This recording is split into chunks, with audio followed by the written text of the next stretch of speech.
sudah hadir. Mana bukti Dajjal sudah hadir? Kurma bisan tidak lagi berbuah. Bila kurma bisan tidak berbuah, Dajjal dah nak datang. I'm Dajjal, and my coming will shake the very foundations of this world. The time is near, and I will come to test the faith of all.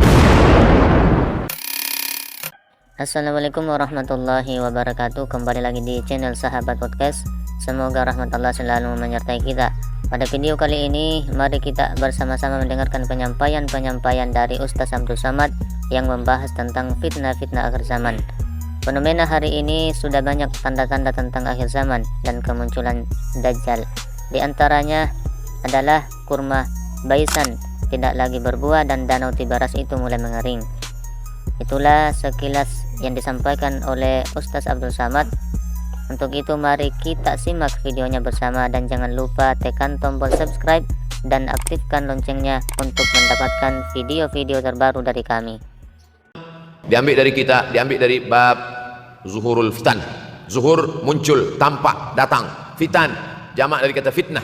Fitnah satu, dua fitnatan, tiga fitan. Diriwayatkan dari as-sahabi al-jalil, sahabat yang mulia bernama Abdurrahman, ayahnya Sakhar, kampungnya Daus. Nama lengkapnya Abdurrahman bin Sakhar ad-Dausi. Kerana selalu membawa kucing dipanggil Abu Hurairah. Nabi memanggil dia, ya Abahir, wahai bapa kucing. Ya Abahir, wahai engkau orang yang selalu membawa kucing. Hatinya lembut tak sampai hati dia menengok ada kucing tak makan, dia bagi makan. Abu Hurairah radhiyallahu anhu. Apa kata Abu Hurairah radhiyallahu anhu? Aku mendengar Nabi SAW bersabda, di antara tanda-tanda dekatnya hari kiamat itu adalah, dalam hadisnya ada 5. Yang pertama, yataqarabuz zaman. Zaman, masa, waktu makin pendek, makin singkat, makin tak terasa. Dulu nampak budak-budak, sekarang sudah jadi mak budak-budak. Dulu nampaknya lama zaman masa ni, sekarang cepat saja. Dari pagi ke petang, petang ke pagi, pagi ke petang, petang ke pagi. Bahkan sekarang ada pula orang yang tak tahu petang, tak tahu pagi. Pagi tidur, petang tidur. Tak terasa saya ini sudah 8 kali datang ke Kuala Lumpur. Awal-awal sekali 2014, 2015, 16, 17, 18, 19, 20. Sudah kali yang ke-7. Saya datang setahun sekali saja setiap bulan Februari. Bulan Februari datang. Rupanya dah yang ke-7 kali. Bulan Februari. Ini saya bagi tahu supaya kita semua faham. Saya datang bulan Februari, supaya tak datang balik, datang balik, datang balik, datang balik. Sekali datang dari tarikh 2 hingga 9. Pusing, balik. Rupanya sudah kali ke-7, ke-8 kali datang menyampaikan tazkirah. Tak terasa. Dulu saya datang kemari belajar di UKM tahun 2003. Sekarang sudah 2020, 17 tahun. Tak terasa. Yataqarabuz zaman. Tanda-tanda kiamat, fitnah akhir zaman sudah dekat adalah yataqarabuz zaman, kata Nabi SAW. Waktu tak terasa. Tak terasa. Tak terasa dah engkau dah datang. Tak terasa waktu begitu cepat, engkau sudah datang saja nak menagih hutang. Orang berhutang ni pun rupanya tak terasa juga orang datang. Yang memberi pinjaman pula terasa lama betul. Apakah beza antara 5 minit dulu dengan 5 minit sekarang? Sama. Apakah beza antara 24 hours, 24 jam dulu dengan 24 jam zaman Nabi dengan 24 jam zaman sekarang? Sama. Tak ada beza. Mataharinya sama, bulannya sama, buminya sama. Yang berkeliling mengelilingi matahari sama. Apa yang membuat berbeza? Apa yang membuat zaman itu yataqarabuz zaman? Ada hal-hal yang membuat kita sibuk. Dulu tak ada google.com, dulu tak ada Facebook, dulu tak ada Twitter, dulu tak ada BBM, dulu tak ada Instagram. Sekarang waktu habis. Bila kita tanya orang mana yang lebih lama, 5 minit atau 50 menit, semuanya sepakat mengatakan 50 menit lama, 5 menit kejap. Saya tanya 2 kali, pelajar-pelajar, penuntut-penuntut, mana yang lebih lama, 5 minit atau 50 menit? Semuanya berkata 50 menit lebih lama daripada 5 menit. Lepas tu saya balik, mana yang lebih lama, 5 minit menunggu azan maghrib bulan puasa, 50 menit status FB Instagram? Oh, lebih lama 5 minit menunggu azan maghrib. 5 minit menunggu azan maghrib bulan puasa macam-macam mati jam.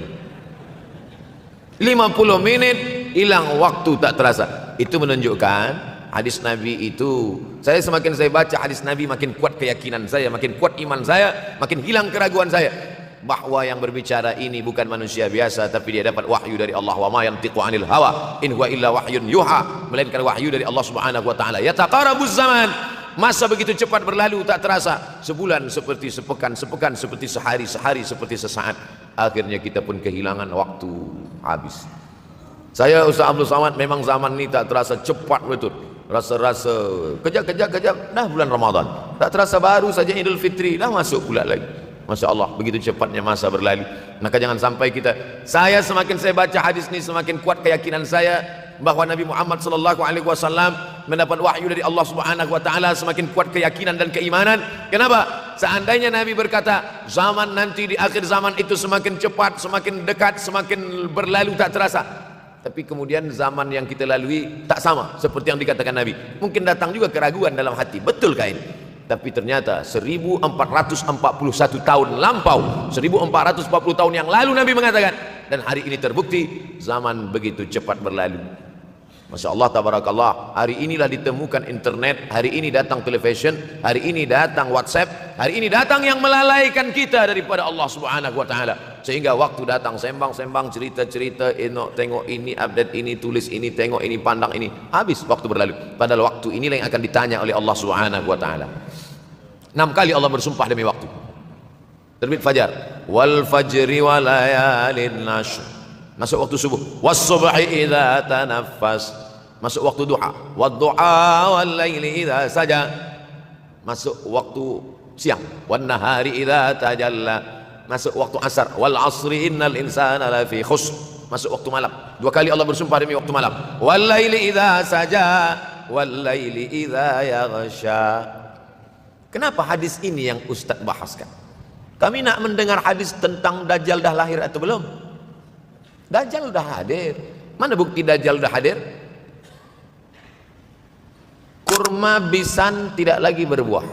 Bila kurma bisan tidak berbuah, Dajjal dah nak datang. Kurma bisan sekarang sudah berkurang, tak berbuah. Lalu kemudian apa lagi? Ain Zuhar, mata air dari Ain Zuhar sudah kering. Sudah kering. Oleh sebab itu, tapi manakala dulu datang Habib Umar bin Hafiz, saya hadir majelis itu, adalah seorang bertanya, Habib, ya, Imam Mahdi dah lahir atau belum? Saya tengok Habib menjawab, sepertinya dia macam tak suka pertanyaan. Kata dia, kita tak perlu mencari-cari dia dah lahir atau belum, kampung dia di mana, dia lahir di hospital mana, dia tak perlu. Yang perlu kita siapkan adalah iman dan takwa, pengetahuan kita, supaya kita jangan sampai terkecoh, supaya kita boleh membezakan mana hak, mana batil, mana betul, mana salah, mana lurus, mana bengkok, mana hitam, mana putih. Sehingga dengan istiqomahnya kita beribadah ini, kita boleh membezakan mana Al-Masih yang original, yang asli, mana Al-Masih Ad-Dajjal.